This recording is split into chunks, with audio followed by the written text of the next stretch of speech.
Bismillahirrahmanirrahim. Assalamualaikum warahmatullahi wabarakatuh.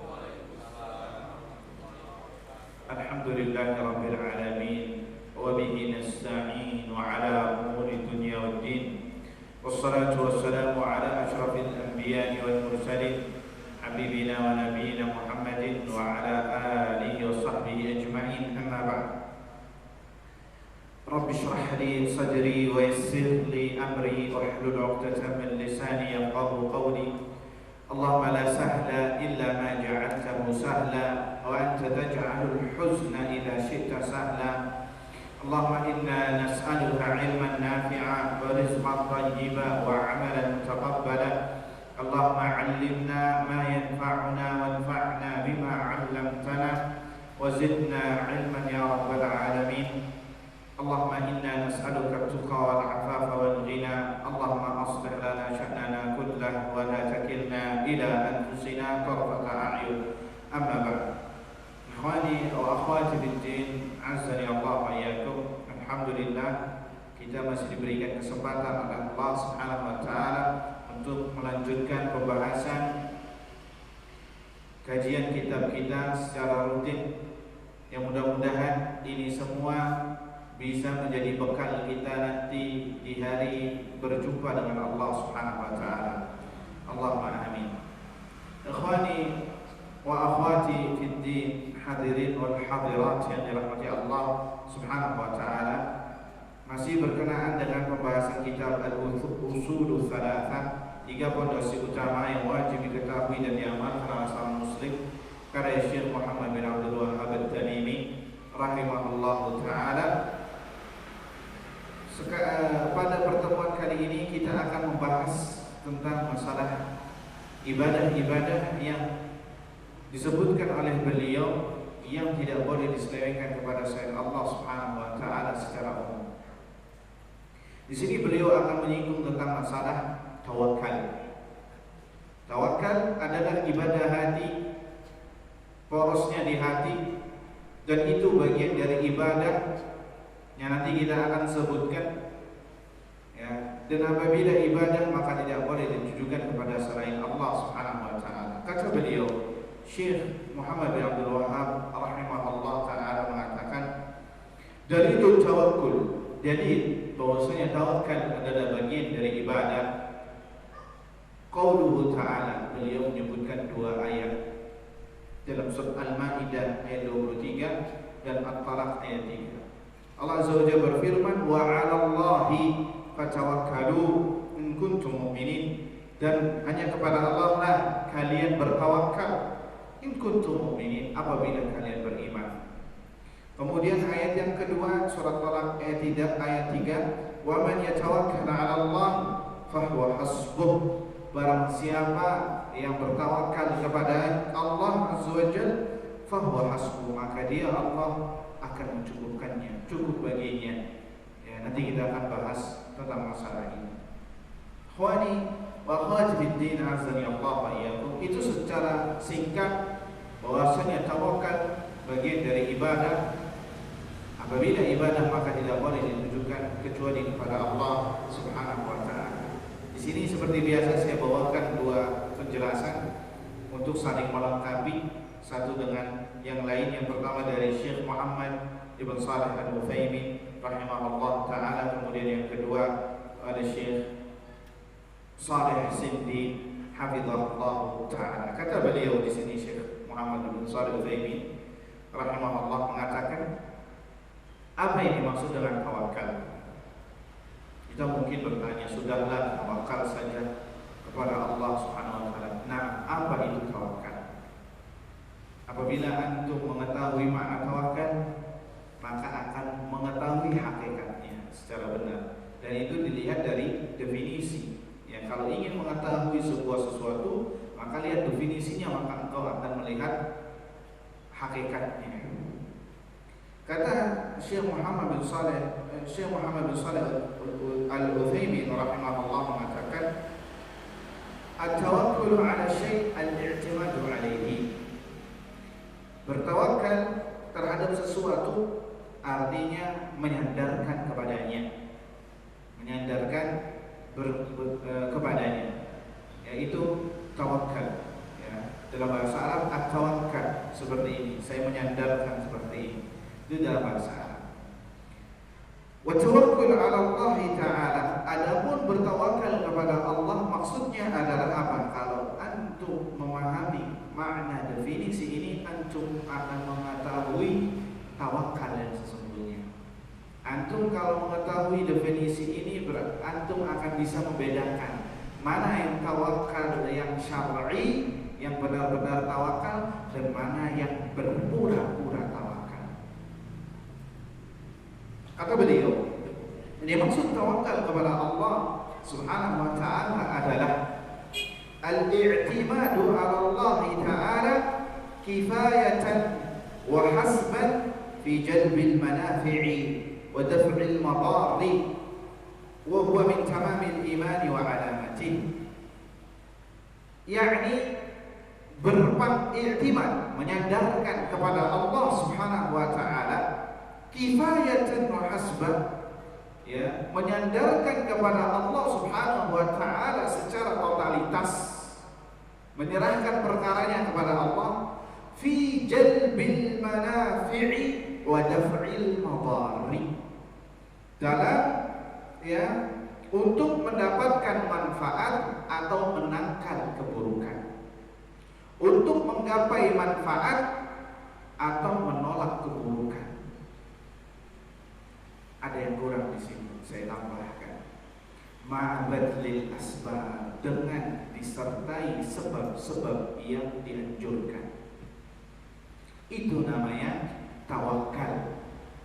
Ya, menyandarkan, kalau sebagian ulama lain mengatakan menyandarkan hati, tidak perkaranya saja, menyandarkan hati dan perkara kepada Allah Subhanahu wa ta'ala secara totalitas dalam rangka menggapai manfaat atau menolak keburukan, ma'abadlil asbab, dengan sebab-sebab yang dianjurkan atau yang disyariatkan.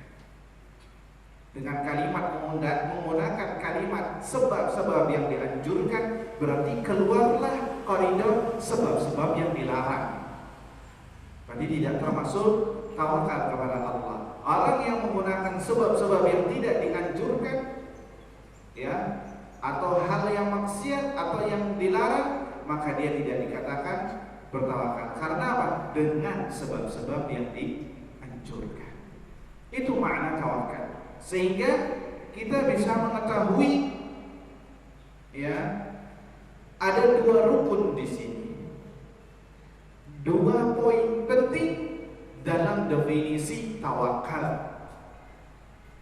Ya, sebelum saya sebutkan rukunnya, saya sebutkan dulu definisi menurut Syekh Shalih Sindi, lebih umum lagi atau lebih gampang lagi. Kata beliau, tawakal adalah al-i'timadu 'ala Allah Ta'ala was-siqatu bihi wa tafwidu ilaihi, yakni menyandarkan perkara kepada Allah, menyandarkan hati kepada Allah Azza wa Jalla, was-siqatu bihi, dan meyakini, percaya kepada Allah Azza wa Jalla, wa tafwidi ilaihi, dan artinya i'timad, menyandarkan, wa tafwid, menyerahkan perkaranya kepada Allah, hatinya kepada Allah. Lihat di sini kalimat was-siqah, percaya. Percaya kepada siapa? Percaya kepada Allah saja. Itu makna tawakal secara umum. Ya, bukan percaya diri. Sebagian orang mengatakan udah percaya diri saja. Ini ada unsur tidak tawakalnya kepada Allah. Karena manusia itu lemah. Ya, jangan sombong. Jangan bergantung kepada diri sendiri, tapi bergantung kepada Allah. Percayalah kepada Allah Azza wa Jalla. Makanya para ulama itu membenci kalimat percaya diri. Karena apa? Tidak ada unsur tawakalnya kepada Allah Azza wa Jalla. Ya, ketika antum melakukan pekerjaan, aktivitas, billah, percaya kepada Allah, serahkan perkaranya kepada Allah Subhanahu wa ta'ala. Ikhwani fiddin, azzani Allah wa iyyakum.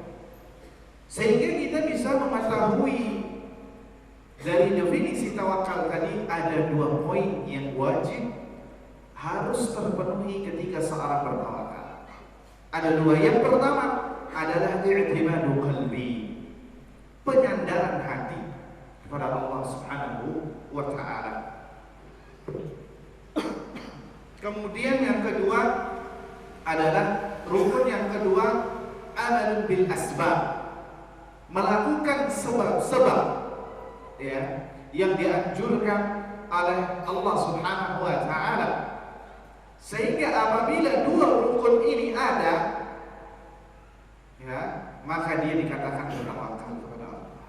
Jika salah satunya tidak ada, maka tidak dikatakan bertawakal kepada Allah. Betul.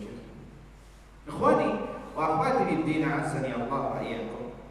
Apa yang dimaksud dengan menyandarkan, menyerahkan serta percaya kepada Allah Azza wa Jalla? Di sini Syekh Shalih Sindi menyebutkan pemaparan Al-Imam Ibnu Qayyim rahimahullah ta'ala di dalam kitabnya Madarijus Salikin. Kata beliau, Al-Imam Ibnu Qayyim rahimahullah menyebutkan permisalan yang luar biasa tentang masalah menyandarkan hati kepada Allah Azza wa Jalla, percaya kepada Allah Azza wa Jalla. Kata beliau, al-mutawakkil kal-tifli, orang yang bertawakal itu seperti bayi, seperti anak kecil yang masih polos, yang belum berumur sampai 1 tahun. Gimana keadaannya anak kecil? Kalau ya, bagaimana? Lihat di sini kata beliau, katifli kama anna tifla la yaskunu illa liwalidatih. Anak kecil, ya bayi, itu nggak bisa tenang kecuali kalau di sisi ibunya, walidatuh. Ya, fakadzalika al-mutawakkil la yaskunu illa li rabbih. Dan orang yang bertawakal juga demikian, keadaannya dia tidak tenang kecuali kalau ia sandarkan kepada Allah Azza wa Jalla. Lihatlah keadaan anak kecil yang mungil tadi. Tajidu anna qalbahu yusabu bil faza' wal wajal wal iltirab hatta yajida walidatah. Lihatlah anak kecil tadi yang mungil. Ya, keadaannya kita akan dapati anak kecil tersebut dalam keadaan ketakutan, malu luar biasa, ittirab, yakni grogi, ya takut secara umum, nangis, sampai dia mendapatkan ibunya, bukan bapaknya, ya, ibunya. Pertama kali yang anak kecil itu senang sama siapa? Sama ibunya. Law wajada man wajada minan nas, kalau dia dapati tengok kanan, tengok kiri, enggak ada wajah ibunya, maka dia akan mencari-cari, ya. Cari-cari terus dengan apa? Dengan merengek dan menangis, ya. Sampai dia mendapatkan ibunya baru tenang, baru adem, ya. Enggak ribut lagi, enggak nangis lagi. Wa hadza taqribun wa illa man maqam a'dham. Inilah permisalan antara anak kecil tadi dengan ibunya dan orang yang bertawakal kepada Allah Azza wa Jalla. Wa illa, dan jika tidak maka maqamnya lebih tinggi lagi. Fakadzalika al-qalbu la yaskun, begitu juga dengan hati, tidak tenang, ya, tidak percaya, tidak bisa menyandarkan perkara kecuali kepada Zat yang telah memberikan ketenangan dan keimanan, yaitu Rabbul Alamin, yaitu Rabb semesta alam. Itulah keadaan, ya, orang yang bertawakal kepada Allah Subhanahu wa taala. Dan ini rukun yang pertama, yakni apa?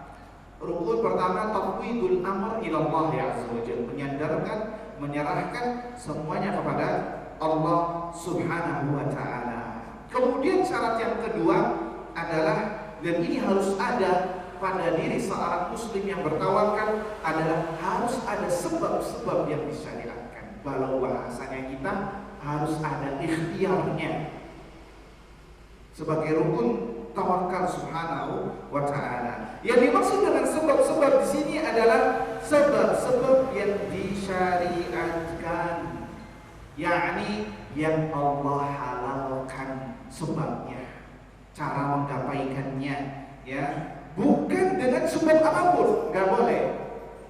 Ya, bukan dengan sebab apapun. Karena barang siapa yang bertawakal kepada Allah dengan menggapai sebab-sebab yang Allah haramkan, maka dia tidak dikatakan bertawakal kepada Allah. Contoh, orang kena penyakit tertentu, obatnya suruh minum bisa ular kobra. Bisa ular kobra, halal apa haram? Haram jelas. Apakah dengan dia berikhtiar dengan bisa ular kobra tersebut, walaupun katanya obat, apakah dikatakan dia bertawakal kepada Allah? Nah, dikatakan bertawakal kepada Allah? Tidak. Karena dia menggapai dengan sebab-sebab yang diharamkan oleh Allah Subhanahu wa Ta'ala.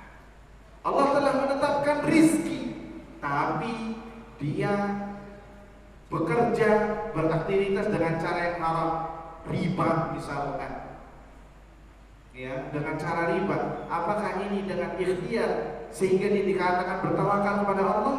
Tidak, karena dia menggunakan dengan sebab-sebab yang diharamkan oleh Allah Subhanahu wa Ta'ala. Sehingga kita bisa tahu, ya, demikian bahwasanya sebab yang dimaksudkan adalah sebab-sebab yang disyariatkan oleh Allah Subhanahu wa Ta'ala. Yang disyariatkan di sini apa? Yang dihalalkan. Tapi kita perhatikan sedikit lagi. Tadi i'timadu 'ala Allah azza wa jalla ma'a badlil asbab. Menyandarkan perkara kepada Allah Subhanahu wa Ta'ala dengan sebab-sebab yang disyariatkan, ya, dalam menggapai manfaat atau menolak keburukan.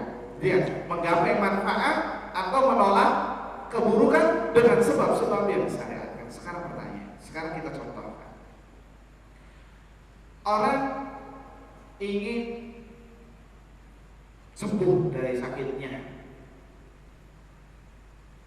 ya, dia menyandarkan perkara kepada Allah, berdoa kepada Allah azza wa jalla. Ya, di antara sebabnya berdoa. Di antara sebab berikutnya apa? Apa? Minum obat, pergi ke dokter. Iya apa tidak? Nah, tatkala dia pergi ke dokter, kemudian minum obat dan lain sebagainya, maka di situ sebab. Tapi sebab ini tidak menjadikan dia sembuh. Yang menyembuhkan siapa? Allah azza wa jalla. Sehingga kata para ulama mengatakan, ada yang mengatakan masalah tawakal adalah qat'un nazar ila al-asbab ba'da fi'lil asbab. Kata para ulama, disebutkan oleh Ibnu Hajar al-Asqalani dalam kitabnya Fathul Bari, tawakal artinya tidak melihat ke sebab. Tidak melihat ke sebab setelah melakukan sebab. Paham apa tidak? Tawakal artinya, tawakal yang sesungguhnya kepada Allah azza wa jalla, tidak melihat ke sebab, artinya tidak menggantungkan ke sebab setelah melakukan sebab. Artinya apa? Antum setelah pergi ke dokter, ya, jangan berharap dari sebabnya, tapi berharap kepada Allah. Antum melakukan pengobatan, antum pergi ke dokter, sisanya serahkan perkaranya kepada Allah azza wa jalla. Itu yang dimaksud. Paham sampai di sini? Itu makna tawakal. Sebagian orang tidak. Saya sudah pergi ke sini, saya sudah ke sini minum, kok masih belum sembuh juga, masih belum terobati juga. Berarti dia belum bertawakal kepada Allah. Karena apa? Karena masih menggantungkan kepada sebab, dan sebab tidak bisa mengobati. Itu hanyalah sebab, sisanya prosesnya itu sama Allah azza wa jalla.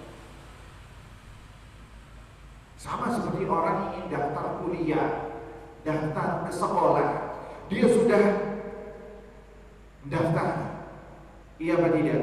Sudah ikut tes, ya, dan ternyata tidak diterima. Qadarullah, secara takdir. Maka kita katakan itu ada tawakal kepada Allah azza wa jalla. Sebab tidak bisa memberikan hasil. Yang memberikan hasil adalah siapa? Allah azza wa jalla. Paham sampai di sini? Paham. Tapi sebaliknya, ada yang sebaliknya, dan ini yang paling banyak. Mereka ini tidak melakukan sebab, dan ini adalah sebuah kesalahan yang kita akan sebutkan. Kesalahan orang-orang yang bertawakal.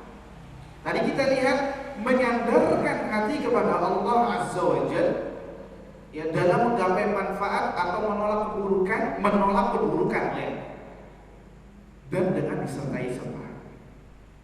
Nah, sebagai contoh, afan, jangan ada yang tersinggung kalau ada yang masih melakukan, dan mudah-mudahan segera bertobat. Orang yang merokok, ya, yang masih merokok, dikatakan ya akhi, tak bertakwa kepada Allah Azza wa Jalla. Ngapain rokok? Rokok ini isinya racun, haram, gak boleh. Kata dia apa? Sudahlah ya akhi, umur itu di tangan Allah Azza wa Jalla. Ini hanyalah sebatang rokok. Kalau waktunya mati ya mati, tawarkan kepada Allah Subhanahu wa ta'ala. Ya, banyak gak orang yang seperti ini? Banyak. Tawakal, sudah, umur ada di tangan Allah. Ngapain kita nikmati hidup ini katanya? Umur berapa sih? 60, 70? Ya sudah, waktunya mati katanya. Dia mau tawakal kepada Allah. Tetapi di lain sisi dia tidak meninggalkan sebab, yakni untuk menolak keburukan. Apakah orang yang seperti ini dikatakan bertawakal? Tidak, karena dia tidak melakukan sebab yang disyariatkan, yaitu menjauhi hal-hal yang diharamkan atau menjauhi hal-hal yang bisa memudaratkan. Kita katakan pada orang tersebut, ya sudah, kalau engkau mengatakan umur di tangan Allah, ya sudah, berdiri di rel kereta api sana. Stasiun Manggarai itu dekat, duduk situ, ada kereta, ya sudah, jangan minggir. Kenapa? Umur ada di tangan Allah. Pasti dia akan melakukan sebab. Pasti dia akan melakukan sebab. Nah, kenapa Anda melakukan seperti itu, melakukan sebab, kok tidak dipraktekkan ketika Anda sedang merokok? Bisa dipahami? Jadi ini rukun yang harus ada. Jika tidak ada, maka tidak dikatakan seorang itu bertawakal kepada Allah Subhanahu wa ta'ala. Ikhwani fiddin, azani Allah wa iyyakum. Ya, kemudian kata Syekh Muhammad bin Shalih Al-Utsaimin rahimahullah ta'ala mengatakan, wa huwa min tamamil imani wa alamatih, dan tawakal adalah termasuk kesempurnaan iman. Artinya orang yang tidak bertawakal berarti tidak memiliki keimanan yang sempurna. Artinya orang yang bertawakal dialah yang memiliki keimanan yang luar biasa. Karena inilah faktor keimanan yang mendorong dia bertawakal. Wa alamati, dan termasuk tanda-tandanya. Dari ini apa? Tadi ayat yang kita bacakan. Wa 'alallahi fatawakkalu in kuntum mu'minin. Dan kepada Allah lah kalian bertawakal jika, ya, Allah mengatakan dengan jika kalian beriman. Jadi kalau tidak beriman, tidak usah tawakal. Jadi tawakal ini merupakan ciri keimanan seseorang. Kemudian kata beliau, wa idza sadaqa al-'abdu fi i'timadihi 'ala Allah Ta'ala kafahu Allah Ta'ala ma ahamma.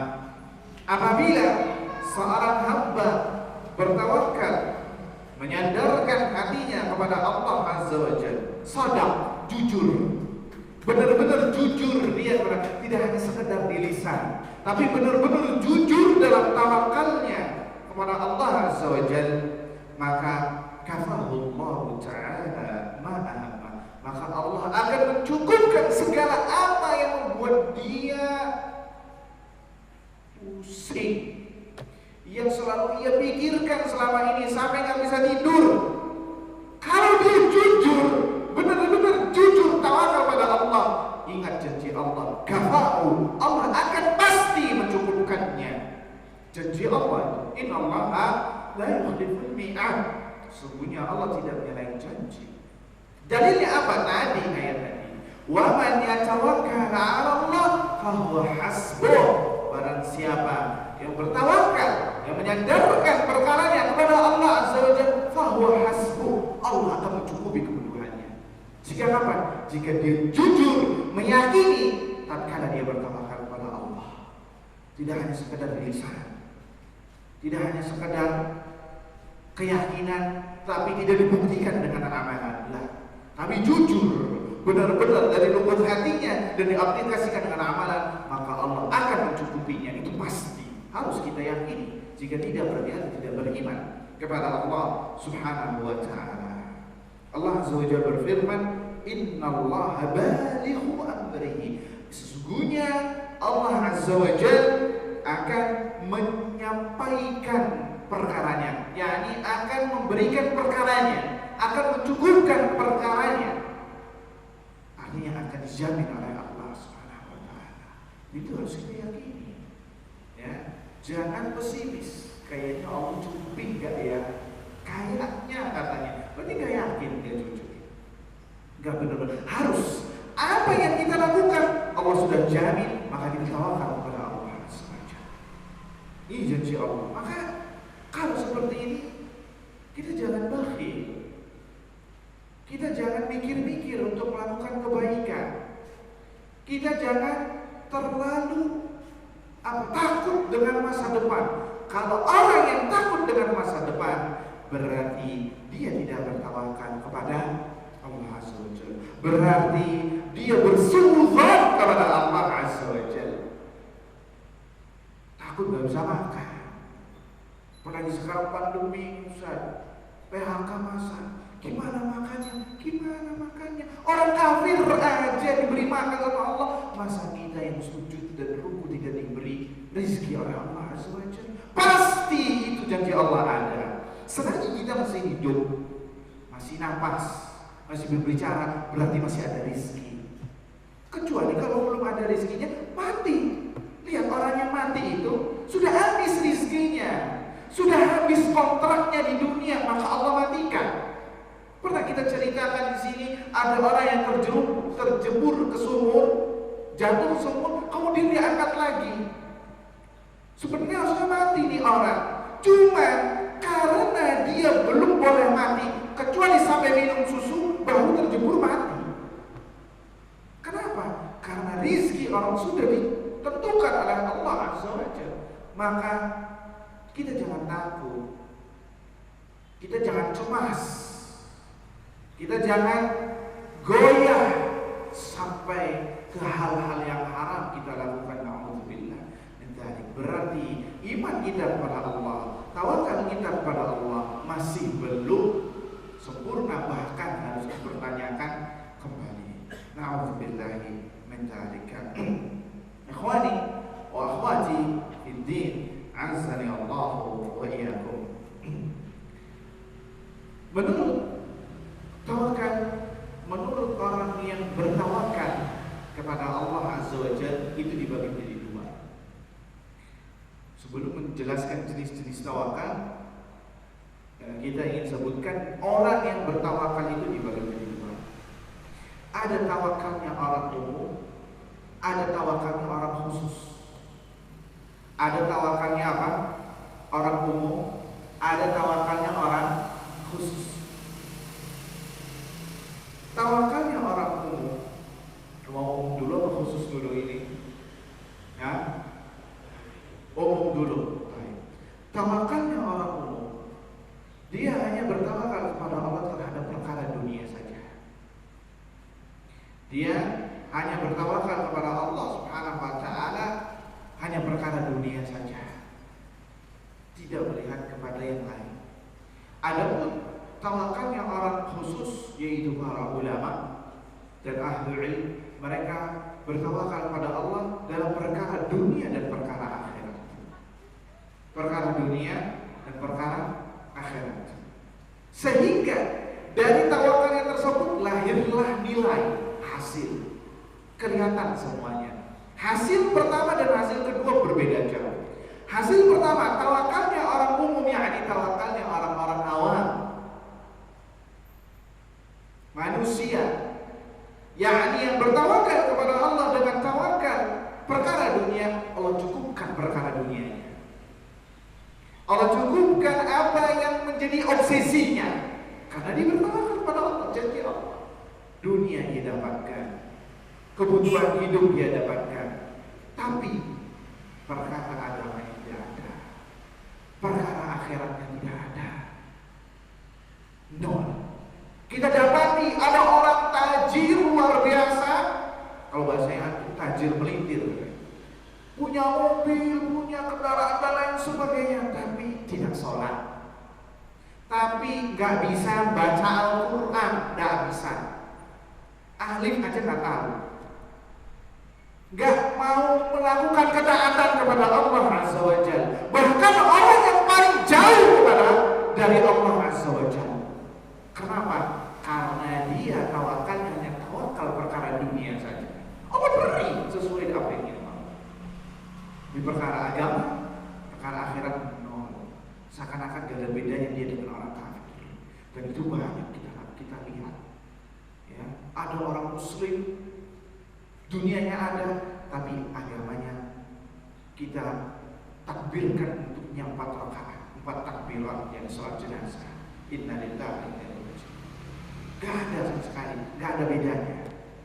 Tapi berbeda dengan tawakalnya orang khusus, yakni para ulama yang menggabungkan dua perkara dunia dan perkara akhirat, sehingga kita dapati para ulama ketika sudah berumur senja, dunianya dapat, akhiratnya dapat, ibadahnya masih seperti anak-anak muda, masih bisa mengajarkan ilmu, masih bisa membaca Al-Quran, bersedekah, berpuasa, sholat tahajud, sampai Allah wafatkan dalam keadaan yang bisa beribadah kepada Allah. Mengapa?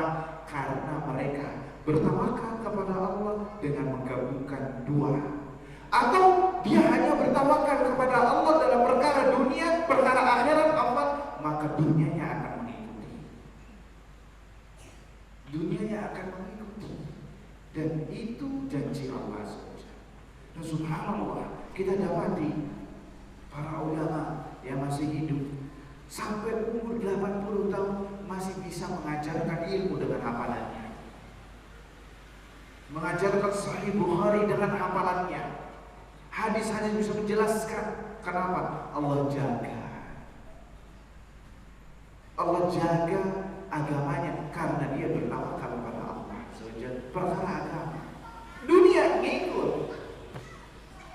Ya, dunia ngikut. Makanya dalam sebuah hadis dikatakan, ya, barang siapa yang akhirat menjadi obsesinya,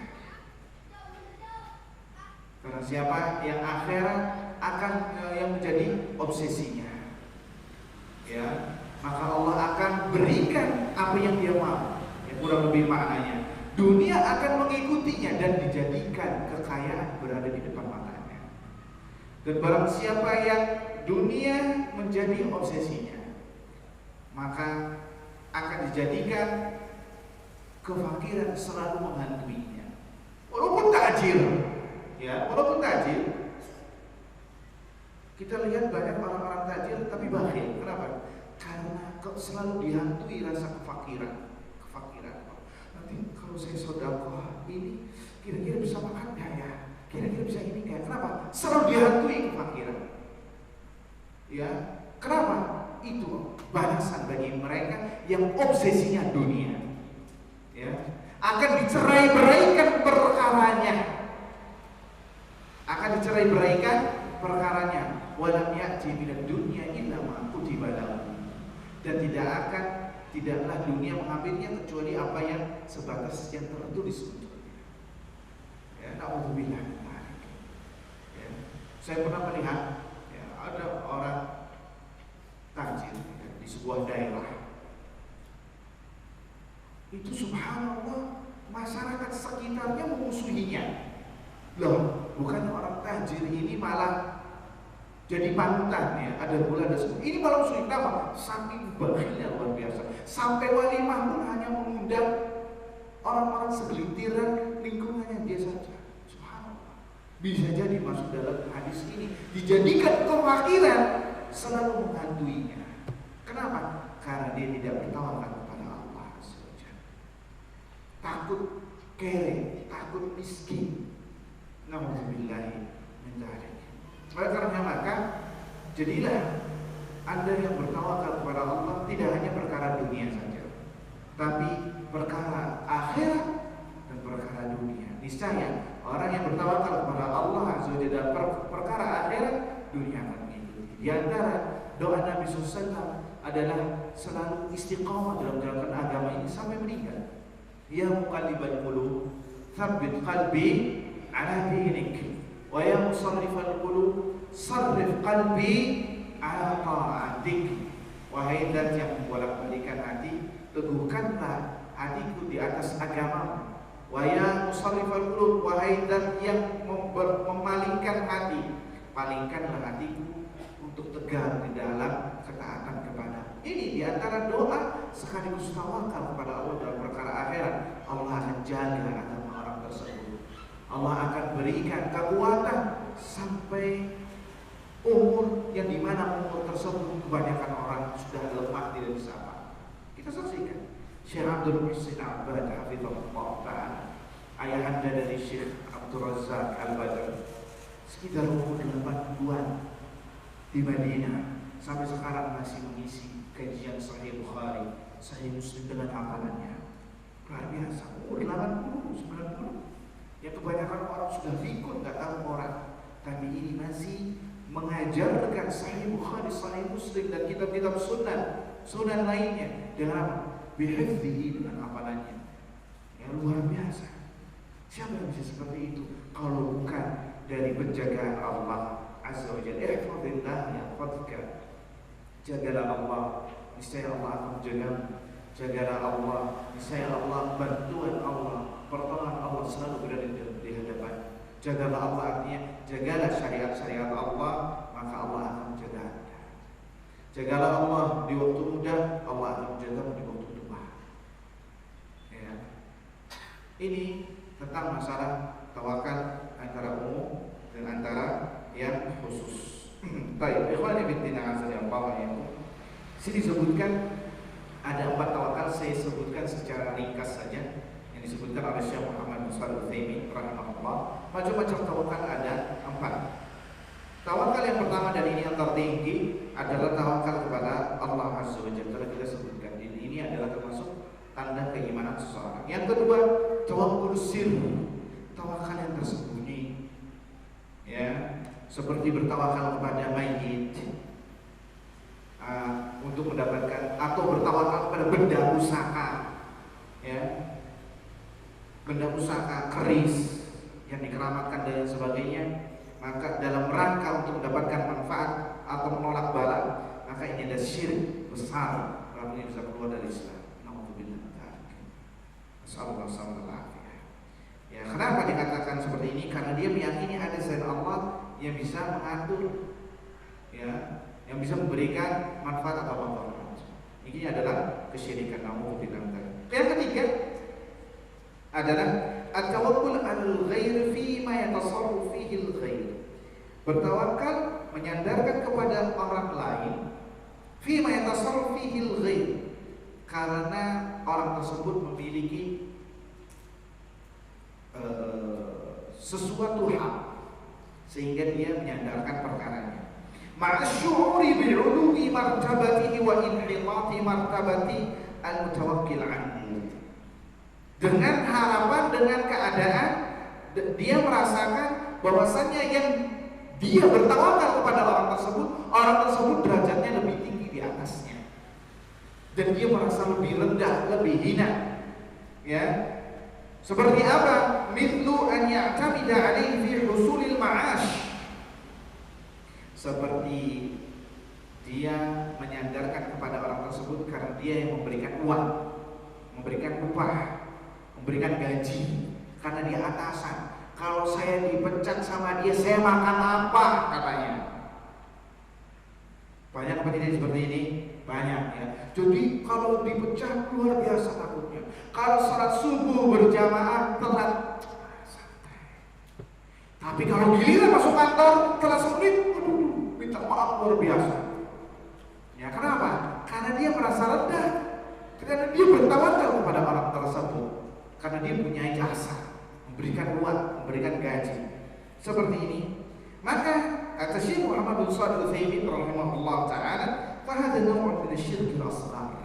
Ini bentuk dari syirik kecil, walaupun dikatakan syirik besar. Kenapa? Li quwwati ta'alluqil qalbi bihi wal i'timadi 'alaihi. karena ketergantungan hati, ya, kekuatan ketergantungan hati kepada orang tersebut. Maka di sini ada syiriknya, ya, ini ada syiriknya, tidak boleh seperti itu. Ya, dia benar-benar menjadikan orang tersebut bagaikan Allah Azza wa Jalla yang memberikan uang sehingga bisa melanjutkan hidupnya dia. Gak boleh seperti ini. Lantas bagaimana Ustaz sikap kita kalau kita bawahan? Apakah kita menghinanya atau gimana? Kata Syekh Muhammad Shalih melanjutkan, amma adapun law i'tamada alaihi ala annahu sabab, kalau dia menyandarkan kepada orang tersebut, yakni atasannya, dia hanyalah wasilah, dia hanyalah sebab, ya, sebab saja, jembatan saja, sarana. Wa anna Allah Ta'ala huwa alladhi qaddara dzalik, dan dia meyakini bahwasanya Allah lah yang mengatur semuanya, ya, lewat dia. Fa inna dzalika la ba'sa bihi, maka yang demikian tidak mengapa. Tidak mengapa, tidak hulu ininya, tidak berlebihan. Idza kana lil mutawakkil alaihi atharun sahihun fi usulihi, apabila orang yang diharapkan tersebut mempunyai pengaruh yang benar, yang memberikan dia atasan. Tidak kita menghormati dia, bukan karena dia yang memberikan uang, tapi dia hanyalah sebab saja. Idza aradallahu syai'an hayya asbab, Allah apabila menginginkan sesuatu pasti membuat sebab dulu.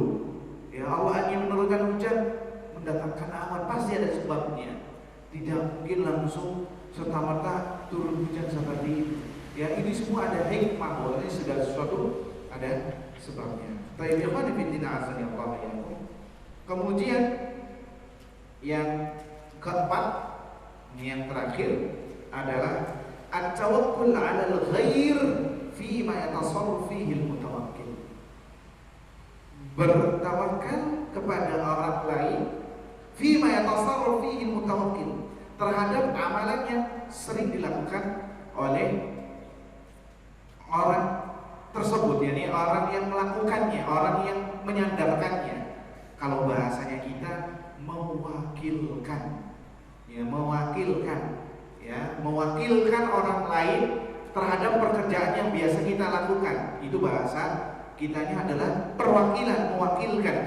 Maka yang seperti ini boleh, ya, boleh saja, dan itu pernah dilakukan oleh Nabi Sallallahu Alaihi Wasallam. Baik, mungkin ini saja yang bisa disampaikan. Apabila ada yang ingin ditanyakan,